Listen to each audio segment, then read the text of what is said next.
Hello everyone, hello, welcome back to the channel. I think the camera's a bit iffy, but today I've got 3 albums to unbox. I sort of treated myself, so I've been in a really bad place this past month and it just happened to coincide with my birthday. Now, I'm really privileged and lucky that my parents, have the kind of money to be able to give me birthday money, and that's what I've just spent. I hadn't really gone out for my birthday.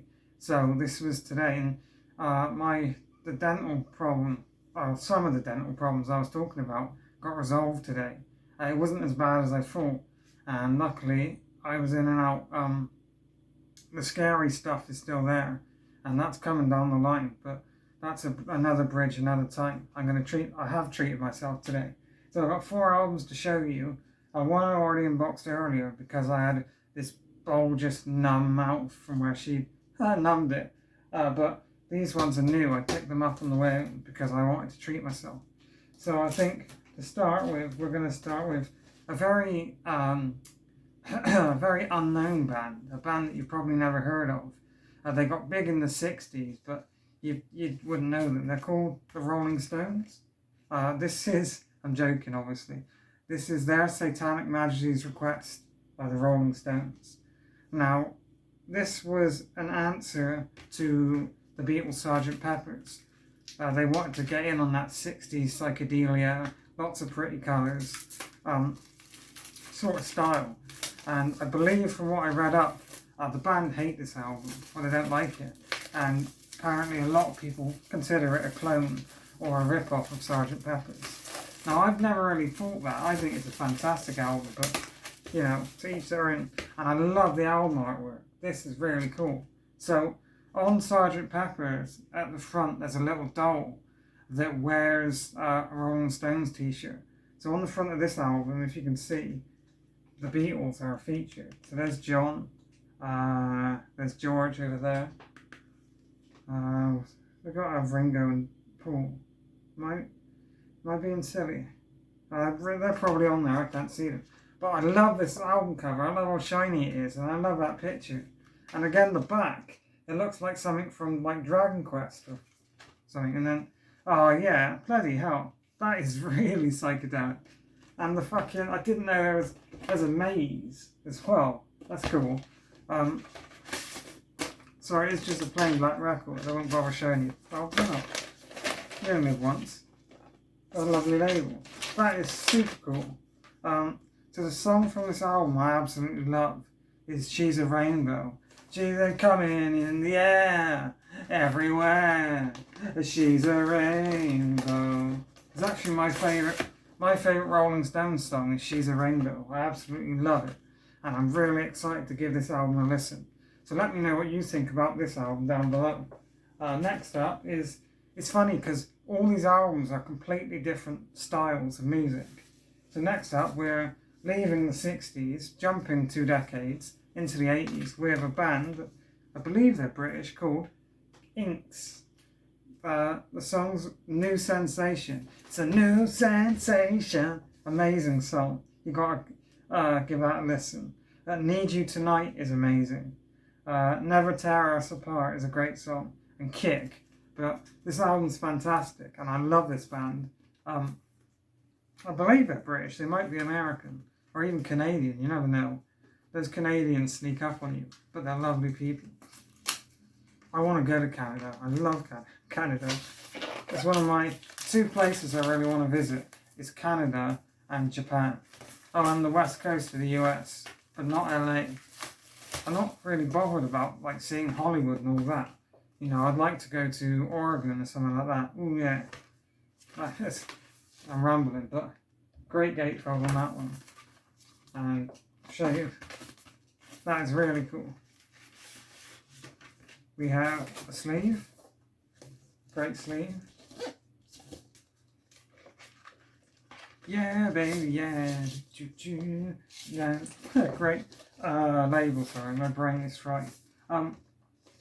Videos will still be a bit iffy for a while, but I'm getting back into the swing of things. I sort of lost myself there. But yeah, those 2 albums are fantastic. And before we get into the big one, I want to show you, I need that one, but this one came today through the mail, which is really cool. The Beatles Live, Empire Theatre, December 7th, 1963, in mono. That is a great front cover, and then you can pause and read that if you want. That looks fantastic. So, in 1962, the Beatles' live engagements largely took place in small late-night venues, where the group would perform for anything up to 5 hours on stage, with their set list resembling a rambling snapshot of current musical trends in the black American pop music. Ray Ennis of the Swing and Blues Jeans recalls 1962. They were scared of playing their own songs on stage. I saw her standing there and asked me why, but only 2 band originals played at the Star Club on November the 31st, 1962. So I'm not going to read all of that, but I love collecting Beatles rarities. There's millions of different albums out there for the Beatles, and lots of different stuff. So I love collecting these, and I love this. So that's all the other like 60s records they do, as well as this great, it shows the label, which is really cool. So you got Tom Jones on here, amazing singer. The Rolling Stones, Cream, amazing band. Marine Faithful, Lovin' Spoon. The Doors are on here somewhere. The Who. Cliff Richard, amazing. But now, the last one. I saved this for last because it's a colour vinyl and they're always special. So you may remember recently, a few months ago, I did a review of this album. Now this album is absolutely fantastic and I cannot recommend it enough. This band is amazing and I adore this album. My favourite song by this band is One Horse Town, which is on this. It's brilliant. But recently, literally last week, they released a new album called You Hear Georgia, I think it's called. Yeah, it's even on the back, which is fantastic. Now, I've been to Georgia.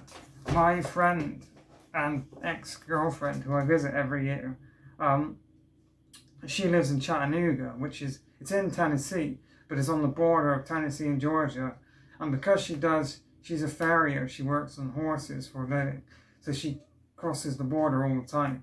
And whenever I go over there, I go with her, and it's just fun to see. And she lives on a farm in the rural part of America, and it is beautiful. The Chattanooga Mountains, which is part of the Smoky Mountains, I think, are stunning. She took me out there. They are beautiful. Anyway, besides the point, I'm really excited to listen to this. I haven't heard it at all. The other ones I have. This one is brand new to me. So I never do it on camera, and I really, I call it an unboxing, but I really should do it on camera. Yeah, look at that. Ooh. Oh yeah, there we go. It's a proper band. Charlie Starr, who does the lead vocals, is amazing. Wow. That looks really cool. And there's some sort of booklet. I always love a good booklet or a little art sheet. That's cool. And then lyrics. So they are doing some sort of building work outside. I don't know. I give up with this street. They're always doing something. I don't know what colour the records are either. Please be a nice colour. Please be a nice colour. Whoa! Look at that. That is really cool. Fight. And then no, don't. Oh, there. You can see it. That is super cool. I love that. Oh yeah.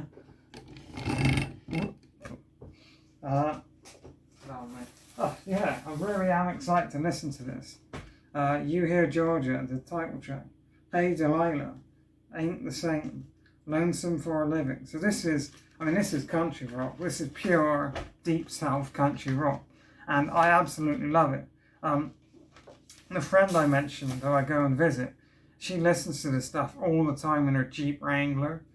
That's my American accent. She laughs at my American accent, but I think it's pretty good. I'm joking. Yeah, I'm excited to listen to these, and I'm excited to start filming videos again. Thanks for watching, and I'll see you again soon. Take care, everyone. Let me know what you think about these albums as well.